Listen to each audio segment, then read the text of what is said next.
I respawned again. You can't kill me for long. Hey guys, how was your Thanksgiving? I got my Thanksgiving dinner through an IV in my neck.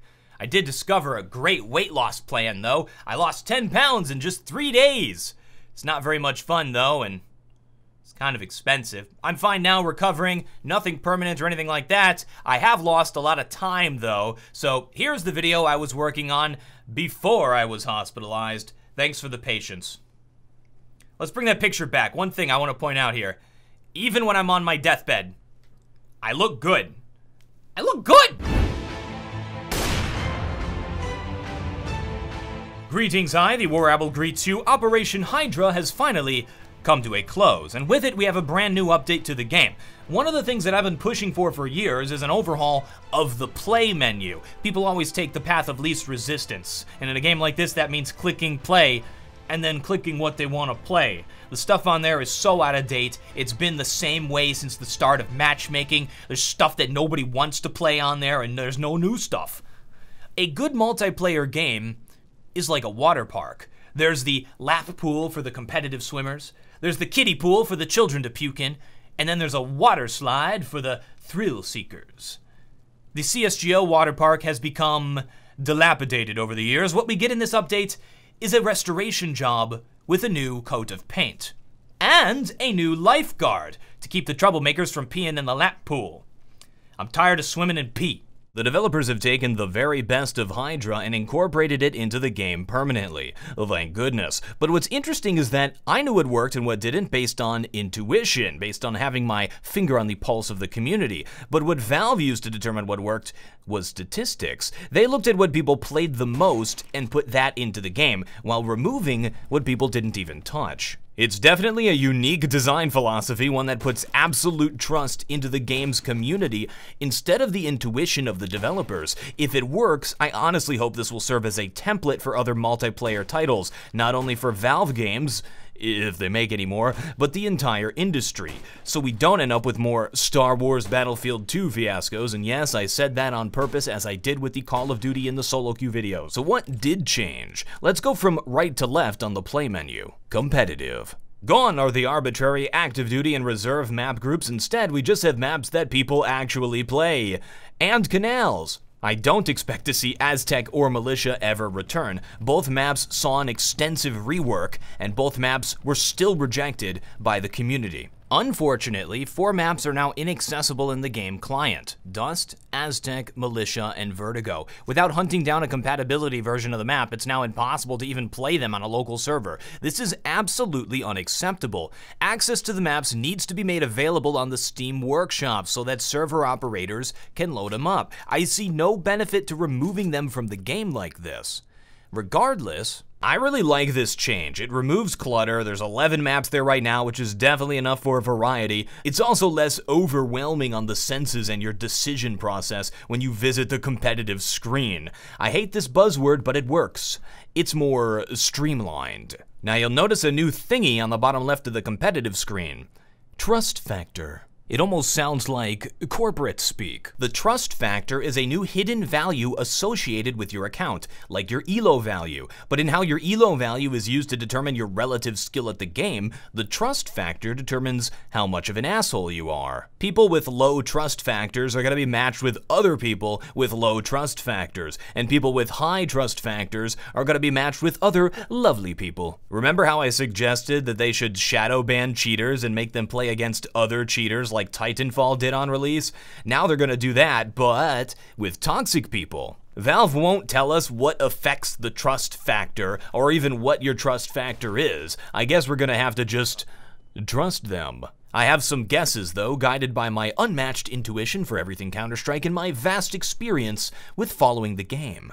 They already hinted that they're looking at hours played of CSGO, hours played of other Steam games, and how frequently they were reported for cheaters. I think they will also include commendations, age of Steam account, reports to Steam account, how many times they were kicked from the game, and how many players they've kicked from the game. If you're currently in Prime and you like Prime, you can still keep playing Prime.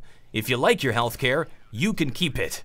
trust factor. But you gotta click this thing at the bottom of the screen. Notice it changes. I figure most people won't even bother to do this or will even notice it's there and will therefore be entered into the trust factor matchmaking, which I'm gonna try out myself for a while. Valve assures us that from their testing, their trust factor system works just as well as Prime matchmaking.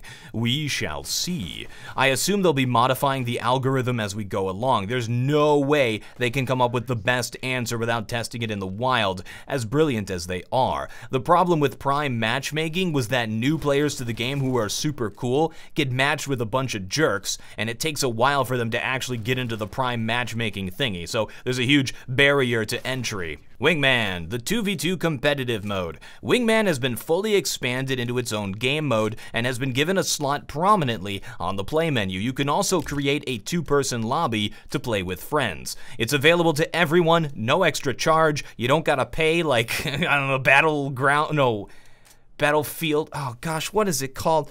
Battle something Star Wars, guys. I don't know. I love Wingman, by the way. It's a way to play the game while still taking it seriously, but not taking up an entire hour of your time. Also, at the worst, you're put into a 1 versus 2 scenario if you end up with a toxic teammate, which is doable by anyone's standards. It helps you practice clutching, because nearly every round is a clutch round. Having a fully fleshed out ranking system separate from the 5v5 is also really great. Moving left once more, we are greeted with casual. The only change here are the new map groups, which are sorted by time played. We have Hostage Group, the least played, Sigma Group, the second to least played, Delta Group, the third to least played, and us two. Just us two. Casual is our equivalent of unranked matchmaking, but it's more designed to how casual community servers were back in the day. I mean, there's a lot of people who like to play those though. I'd like to have a true unranked 5v5 mode. The only difference from competitive being friendly fire is off and you only play 20 rounds instead of 30. I've tried doing this with my subscriber games on Twitch and it's way more fun this way. Moving left, we see another new tab. War games. I suggested previously that Arms Race and Demolition have to either be removed or reworked.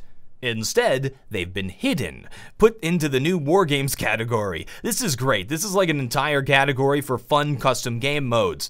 And would you believe it, Scoutsknives, under the name Flying Scoutsman, is the first mode added. I don't get the name though. I mean, I know it's a play on Flying Dutchman, but what does that got to do with Scout? I expect to see new game modes pop up here in the future, and I look forward to trying them out. One thing I hated about Operation Hydra was the week rotation thing. I wanted to play Scoutsknives one week, but couldn't. Or I wanted to play Wingman with a friend, but we had to like schedule it like a week ahead to play it. It was stupid. I also wish they kept the Taser Knives mode too, because that one was my favorite. I liked it. I liked the little charge thing they added to the Taser. Maybe people just didn't vote for it enough. Moving left one last time, Deathmatch has the exact same change as Casual, the map groups. I'm glad they kept the Dust 2 only option. Some people just want a Dust 2. Everything I've talked about, I'm super on board for. I'm really excited to see all of these changes finally happen. It's about damn time, to be honest. I still want 128 tick servers for competitive matchmaking though. Please, China got them. China. They aren't even allowed to watch my YouTube videos in China. Also, better anti-cheat, because there's a lot of cheaters, because they made the stupid decision to price the game so cheap and put it on sale for like $3, so there's literally no penalty to getting banned for cheating. The final change has been staring us in the face the entire time. The new rank graphics. All of the rank graphics have been redone with a more simplistic, almost hand-drawn style, with more contrast between the icons and the backdrops, and a new dark backdrop for the top 5 ranks. The old rank graphics are iconic at this point. They've been memed, and it's shocking to see them just go. I personally like the changes to the Silver and the Gold Nova ranks, but once you hit Master Guardian 1, I feel like the ranks lost a bit of their personality. They certainly are more eye-catching and the backdrops makes the icons stand out more, but I've always felt like the ranks were patches and medals that you'd put on your uniform. We've gone from like medals on a general to Boy Scouts. Boy howdy, do I know how to predict changes in Counter-Strike. Everything I say eventually happens, and every time I make a tutorial about something, it immediately gets patched, so the tutorial is out of date. So I'm gonna try some reverse psychology. I predict that we will get 128 tick servers for competitive matchmaking. Here's a quick tutorial on how to b-hop better in 64 tick servers. Instead of going, go. That's real, by the way. That's how I've been b-hopping in matchmaking.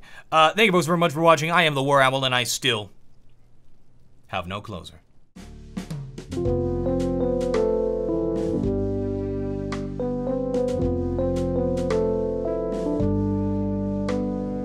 I'm here today to introduce to you our new corporate philosophy, the trust factor.